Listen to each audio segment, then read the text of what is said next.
Hello विद्यार्थियों, आज के इस वीडियो में पढ़ेंगे राज्यपाल की स्थिति या भूमिका, पोजीशन और रोल ऑफ द गवर्नर। राज्यपाल की स्थिति क्या है, उसकी भूमिका क्या है, पढ़ रहे हैं।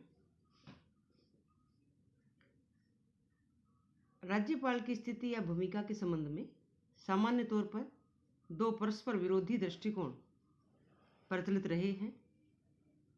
इनमें से प्रथम में राज्यपाल को राज्य का केवल संवैधानिक अध्यक्ष माना गया है, लेकिन द्वितीय में इस बात पर बल दिया गया है कि राज्य के प्रशासन में राज्यपाल की भूमिका एक संवैधानिक अध्यक्ष की अपेक्षा बहुत अधिक महत्वपूर्ण है। तो राज्यपाल की स्थिति को सही प्रकार से समझने के लिए हम दोनों दृष्टिकोणों के बारे में जानेंगे। पहला है राज्यपाल संवैधानिक प्रधान के रूप में, governor as a constitutional head. संविधान द्वारा राज्यों में भी संघीय क्षेत्र के समान संसदीय शासन की व्यवस्था की गई है और संसदीय व्यवस्था में शासन की शक्तियां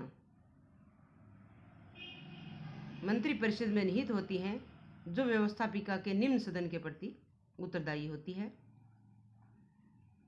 इसलिए मंत्रिपरिषद राज्य की वास्तविक प्रधान है और राज्यपाल केवल एक संवैधानिक प्रधान है।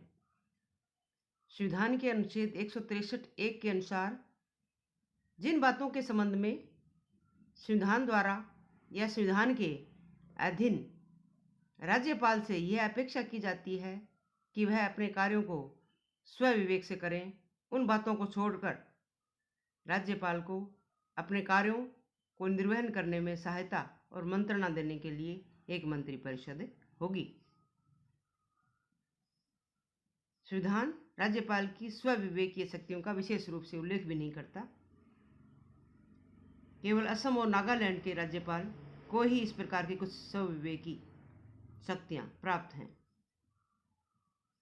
तो कहा जा सकता है कि साधारणतया राज्यपाल राज्य शासन का एक वैधानिक अध्यक्ष ही है और उसकी शक्तियां वास्तविक नहीं हैं।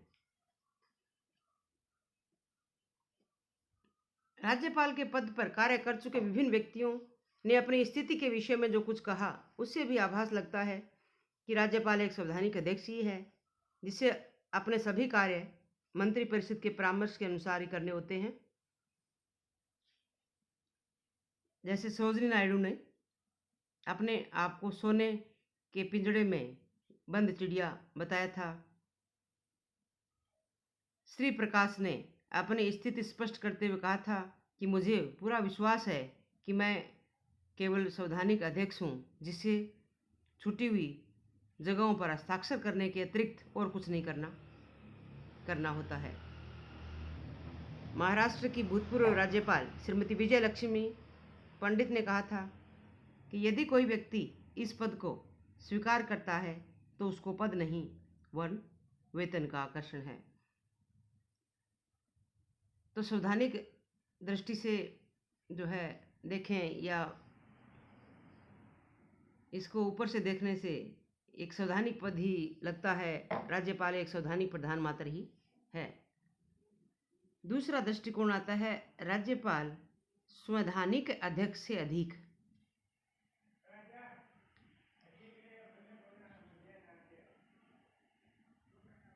प्रथम दृष्टिकोण में राज्यपाल को एक संवैधानिक अध्यक्ष ही माना गया है, लेकिन यदि राज्यपाल की स्थिति का विस्तृत अध्ययन किया जाए तो यह धारणा असत्य सी लगती है। राज्यपाल को एक संवैधानिक अध्यक्ष मात्र मानना भूल होगी। वास्तव में वह एक संवैधानिक अध्यक्ष तो है, इससे अधिक भी कुछ है। इस दृष्टि से राज्यपाल के अध्ययन को हम दो रूपों में कर सकते हैं। प्रथम है संविधान निर्माता राज्यपाल को क्या भूमिका देना चाहते थे। द्वितीय, राज्यपाल पदाधिकारी व्यक्तियों ने विविध परिस्थितियों में क्या भूमिका निभाई है।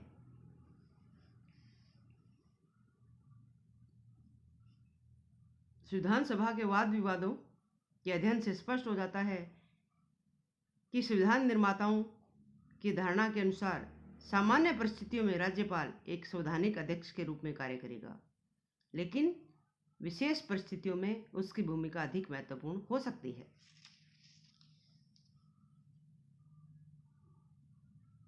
राज्य शासन में उसकी शक्तियां वास्तविक न होते हुए भी उसका स्थान सबसे अधिक सम्मानित और प्रतिष्ठित होता है। वह दलगत राजनीति से ऊपर होने के कारण निष्पक्ष होता है और राज्य के वास्तविक शासक मंत्रीगण सदैव ही आवश्यकता के अनुसार उनसे मंत्रणा लेते रहते हैं। अपने निर्दलीय व्यक्तित्व के आधार पर राज्यपाल राज्य के शासन की ढुलमुल और अस्थायी राजनीति में स्थायित्व और स्थिरता लाने की स्थिति में होता है। यदि राज्यपाल प्रभावशाली व्यक्तित्व वाला और कार्यशील व्यक्ति हो तो वह विरोधी पक्ष और मंत्रिमंडल के बीच अनेक मतभेदों को दूर कराने में सहायक सिद्ध हो सकते हैं। राज्य शासन को सुगम, सुचारू और कार्यकुशल बनाने में राज्यपाल बहुत अधिक महत्वपूर्ण होते हैं। जैसे कि M.V. पायली ने कहा है, राज्यपाल मंत्रिमंडल का सूझबूझ वाला परामर्शदाता है जो राज्य की अशांत राजनीति में शांत वातावरण पैदा कर सकता है। K.M. मुंशी स्वीकार करते हैं कि कुछ परिस्थितियों में राज्यपाल द्वारा बहुत अधिक हितकारी और प्रभावशाली रूप में कार्य किया जा सकता है। तो इस तरह से राज्यपाल का स्वयं का व्यक्तित्व और परिस्थितियां राज्यपाल के पद को बहुत महत्वपूर्ण बना देती हैं। अब देखेंगे राज्यपाल की स्व विवेक की शक्तियां क्या हो सकती हैं।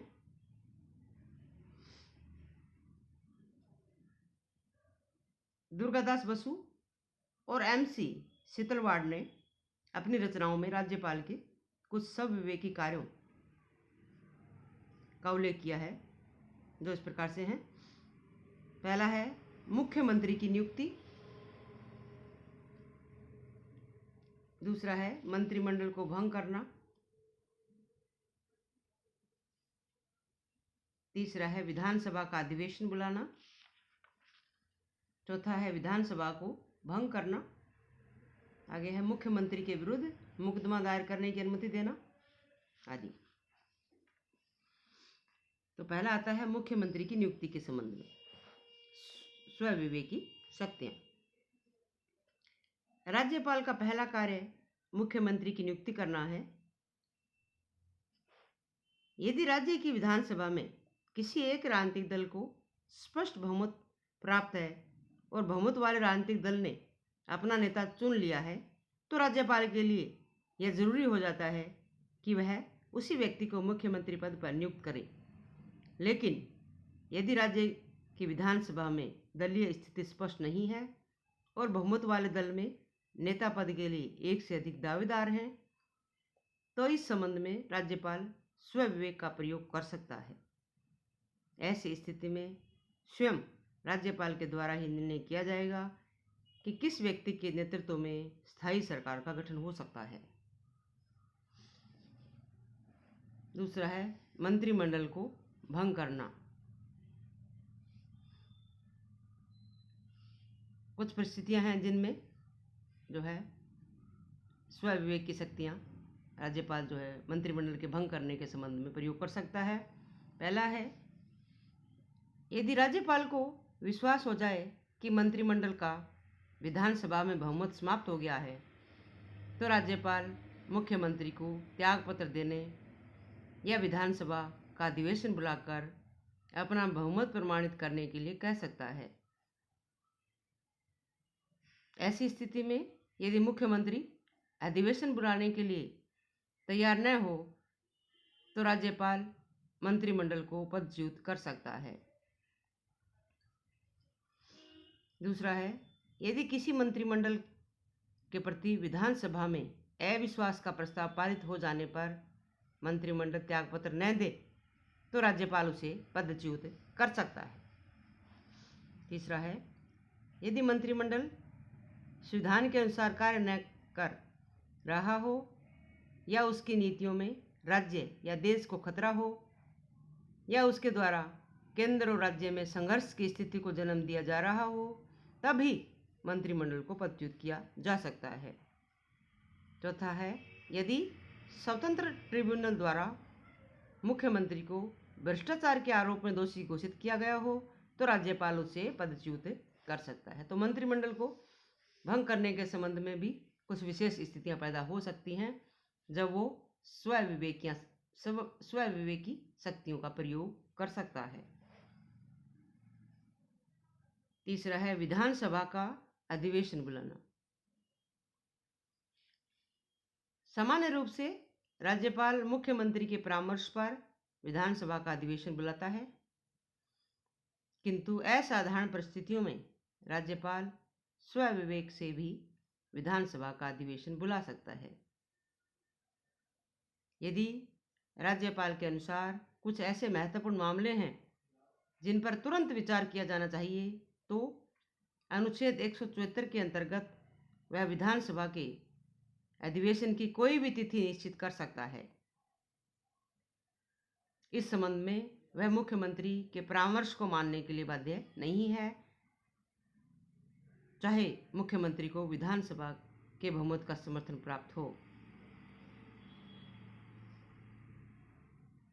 इसके अतिरिक्त यदि राज्यपाल को मुख्यमंत्री के बहुमत में संदेह हो जाए तो वह मुख्यमंत्री से शीघ्र अधिवेशन बुलाने के लिए कह सकता है और मुख्यमंत्री द्वारा उसके परामर्श को स्वीकार न किए जाने पर वह स्वयं अधिवेशन बुला सकता है।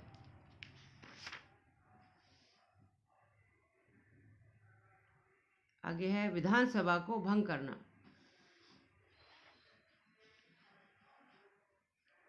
उत्तरदायी शासन की धारणा के अनुसार सामान्यतः यह माना जाता है कि विधानसभा को भंग करने का कार्य राज्यपाल उसी समय करेगा जबकि मुख्यमंत्री उन्हें ऐसा करने के लिए परामर्श दें, लेकिन विशेष परिस्थितियों में राज्यपाल विधानसभा भंग करने के संबंध में मुख्यमंत्री के परामर्श को मानने से इनकार कर सकता है या मुख्यमंत्री के परामर्श के बिना ही विधानसभा भंग कर सकता है।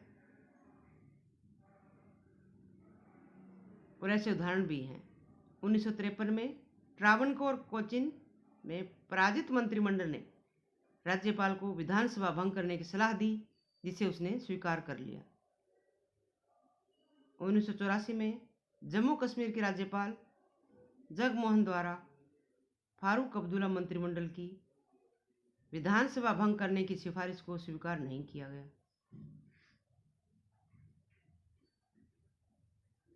1976 में तमिलनाडु के राज्यपाल द्वारा मुख्यमंत्री के परामर्श के बिना ही विधानसभा को भंग कर दिया गया।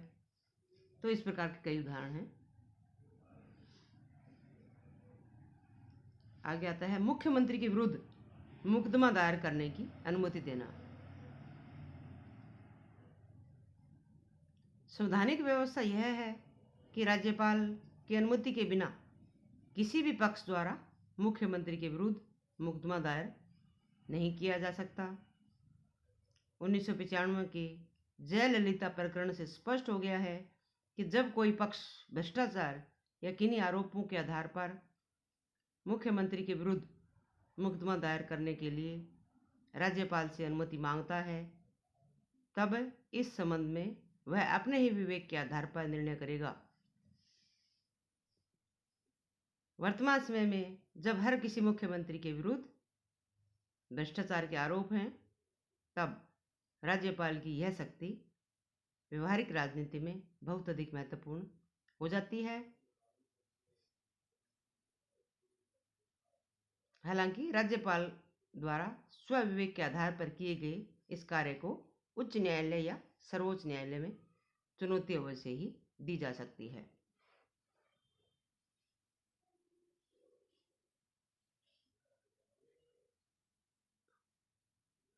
तो ये मामले थे जब वास्तविक स्थितियों में राज्यपाल जो है स्वविवेक के आधार पर निर्णय लेने के लिए स्वतंत्र हो जाता है, या ऐसी स्थितियां पैदा हो जाती हैं जब उसको ऐसी शक्ति मिल जाती है।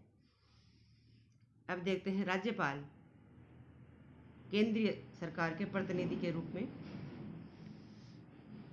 कुछ स्थितियों में वह केंद्र सरकार का एजेंट के रूप में कार्य करता है। पहला है, भारतीय संविधान के अंतर्गत केंद्रीय सरकार और राज्य सरकार के बीच सद्भावनापूर्ण संबंध स्थापित करने की आवश्यकता पर बल दिया गया है, और अनुच्छेद 256 और 257 में कहा गया है कि इस दृष्टि से केंद्रीय सरकार राज्यों की कार्यपालिकाओं को आवश्यक निर्देश दे सकती है। केंद्रीय सरकार द्वारा राज्य सरकारों को राष्ट्रीय महत्व की सड़कों तथा संचार साधनों की रक्षा का भार भी सौंपा जा सकता है, और अनुच्छेद 258 के अंतर्गत केंद्र सरकार अपने कुछ प्रशासनिक कार्य भी राज्य सरकार को हस्तांतरित कर सकती है। केंद्र सरकार के द्वारा राज्य सरकारों को इस प्रकार के निर्देश आदेश राज्यपाल के माध्यम से ही दिए जाते हैं।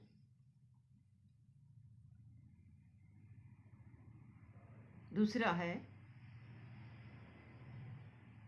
केंद्रीय सरकार के प्रतिनिधि के रूप में राज्यपाल का एक महत्वपूर्ण कार्य राज्य के संबंध में समय समय पर राष्ट्रपति को रिपोर्ट भेजना है, जिससे उसके द्वारा अपनी ओर से सुझाव भी दिए जाते हैं।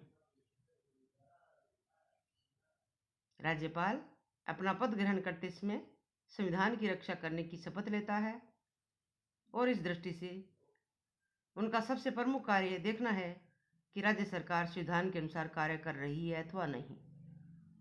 यदि राज्य में संविधान के अनुसार कार्य नहीं हो रहा है तो राज्यपाल इस संबंध में राष्ट्रपति को रिपोर्ट देता है, और इस प्रकार की रिपोर्ट के आधार पर राज्य में राष्ट्रपति शासन लागू किया जा सकता है। तीसरा आता है, अनुच्छेद 200 के अनुसार राज्य विधानमंडल द्वारा पास किए गए किसी विधेयक को राज्यपाल राष्ट्रपति की स्वीकृति के लिए सुरक्षित रख सकता है। उदाहरण के लिए, संपत्ति के अनिवार्य अधिग्रहण या उच्च न्यायालय की शक्तियों को कम करने से संबंधित विधेयक राज्यपाल के द्वारा राष्ट्रपति की स्वीकृति के लिए सुरक्षित रखे जाएंगे।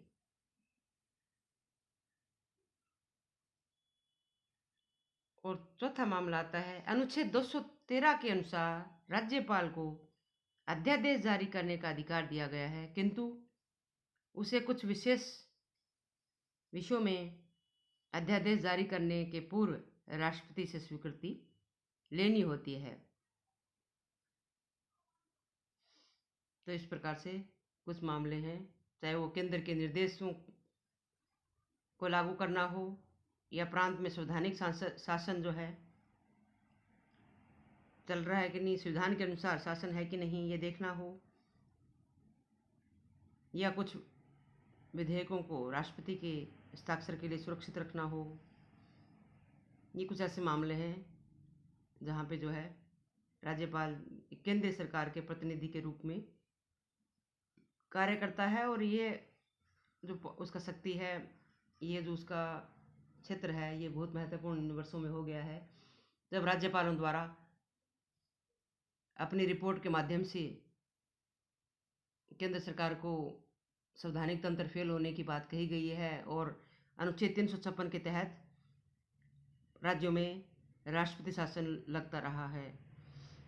तो केंद्र सरकार के एक प्रतिनिधि के रूप में भी राज्यपालों ने महत्वपूर्ण शक्ति का प्रयोग किया है, और कई बार इसका गलत प्रयोग भी हुआ है।